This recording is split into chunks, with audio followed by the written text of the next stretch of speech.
जी अस्सलाम वालेकुम। अज मैं तुहानू जापान दे रोड्स दे मौजूद खूबसूरत नवे मॉडल दियां कार्स दिखावांगा।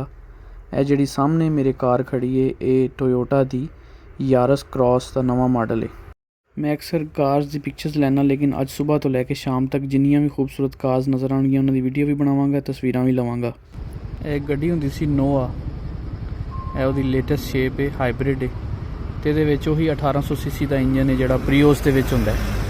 टोयोटा प्रियोस दे विच सेम इंजन है, लेकिन यह 7 सीटर है गड्डी, बहुत स्पेशियस ते बहुत अच्छी गड्डी है फैमिली वास्ते। ज़्यादातर इत्थे ना औरतां रखदियां ने जिन्हां दे बच्चे हुंदे ने। यह वे वेलफायर टोयोटा दी लग्जरी गड्डी है, 7 सीटर है, पूरा जहाज़ है, अंदर जहाज़ दियां सीटां ने, फुल हैवी। है वे जी लेग्जस NX 350। निसान स्काईलाइन यह बहुत एक्सपेंसिव कार है। टोयोटा लैंड क्रूज़र दी नवी शेप है, यह प्रियोस दी नवी शेप है। यह ऑल्टो टर्बो RS का की मतलब होंदा मैनू नहीं पता।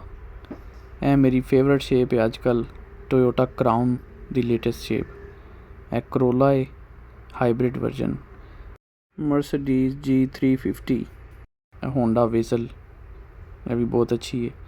N-बॉक्स कस्टम, यह मज़दा का कोई मॉडल है, यदा नहीं पता। लैम्बोर्गिनी उरुस, यह एक जापानी शौकीन मुंडे ने रखी है हैवी बाइक।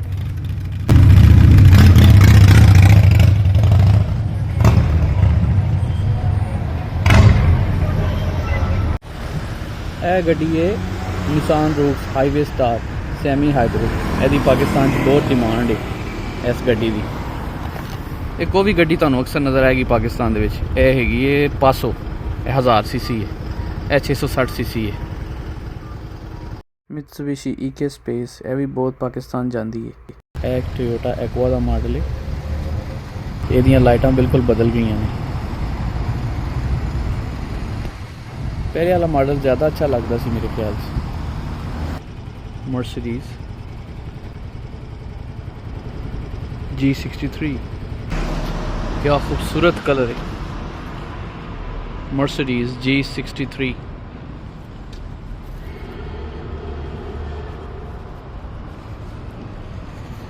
इंटीरियर बहुत खूबसूरत है, तो वाह जी वाह, कमाल गाड़ी है। आज बड़े दिनों बाद धुप निकली है। ए जे मेरा इलाका,